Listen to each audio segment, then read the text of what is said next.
very much. Jim Womack. I'm from Lee County. I'm the chairman of the Lee County Republican Party, and I've been active in the Republican Party of North Carolina for a number of years. Folks, it's my honor to be here tonight with you in Caldwell County, and it's good to see a lot of the friends that are here.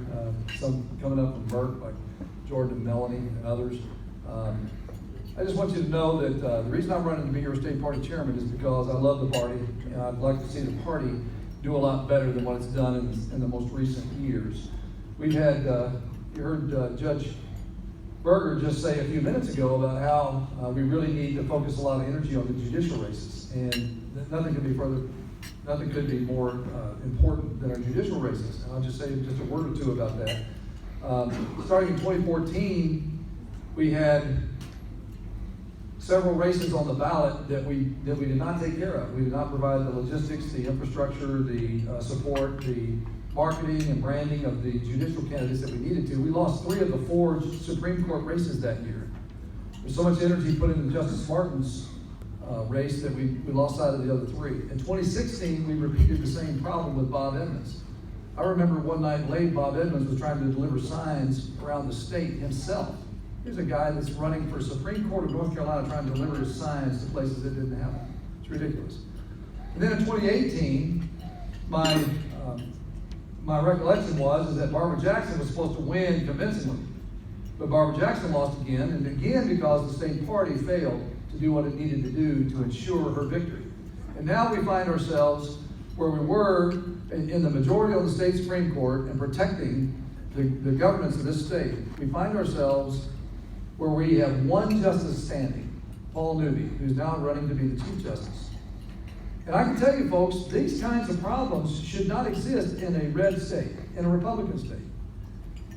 But the problem is that a lot of our activists and a lot of the organization in the state has failed. I mean, the activists have gone to the sidelines because they did become disaffected with where the state party is in its morale and its discipline and its ability to mobilize the vote.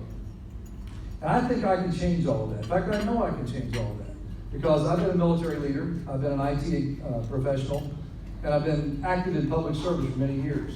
I've chaired 2 different state committees. I've been very active in the Lee County Republican Party, and we're a Democrat county, dominated county, just like the state is.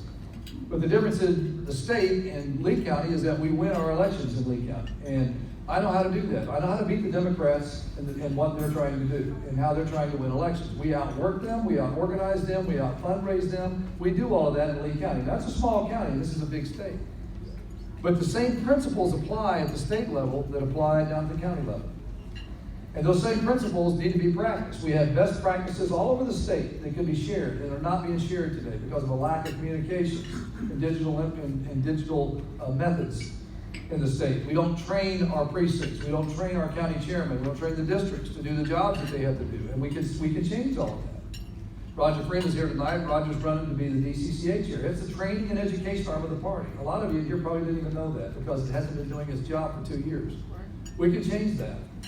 We've got to have a full-time chairman, someone who knows how to sell this party, branding and selling, which is what I did in my second career. Branding and selling this party so that people want part of what we have, which is our value system. Think about the Democrats today, folks. Think about it. Democrats are the ones that want more government invasion into your privacy. They're the ones that want to shut down free speech on college campuses. They're the ones that let babies lie on a table and die from a failed abortion. That's the core of their platform right now, and they're proud of that. Folks, they're trying to drive their voters away. They're registered voters. There are people should be coming into the Republican Party in droves right now because the Democrats are running them off, but we're not welcoming them in.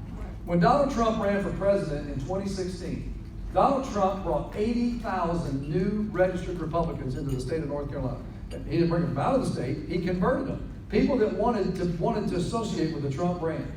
And we should learn from that, folks. Since 2016, and since we've gone back to business as usual, we've lost registered Republicans in the state. The unaffiliated ranks are growing wildly in the state, and the Democrats are losing as well, but we should be growing as a party. And the reason we're not growing is because we haven't messaged our values to the population at large and to the citizens that vote.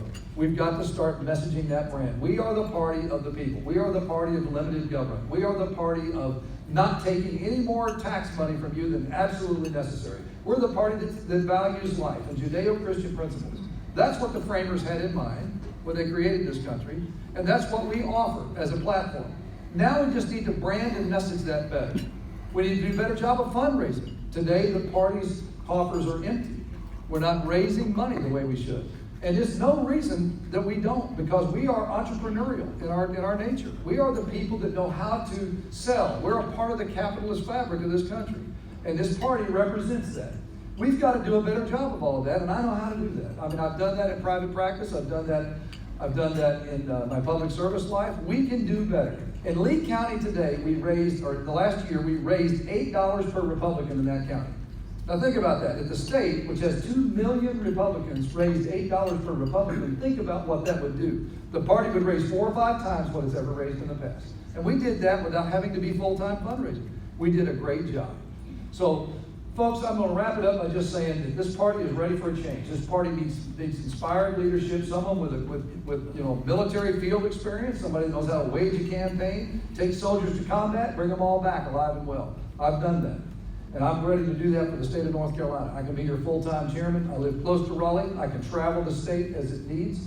And I'm a problem solver. I know how to go around the state and fix problems. I identify the problems, analyze them, get the parties together and fix those problems. We've got lots of them all around the state, right here, even in this county. So I will tell you, folks, the only way you can help me help you is to go to Concord on June the 8th as a delegate, a registered delegate to the Republican Convention. If you do that, I promise you, if you elect me to be your chairman, I won't let you down. We will be back on the winning track in 2020. We'll put Donald Trump into the White House again for 4 more years. We'll put Dan Forrest in the governor's mansion. We'll put Paul Justice as the Chief Justice of the Supreme Court. And then all the way down the ballot. We're going to be winning and winning convincingly. I'm not going to say like Donald Trump. I'm not going to say we're going to get tired of winning. I would just say this, that we could never get tired of winning. It's something we all need to do. God bless you. Thank you for coming tonight. I appreciate your attention.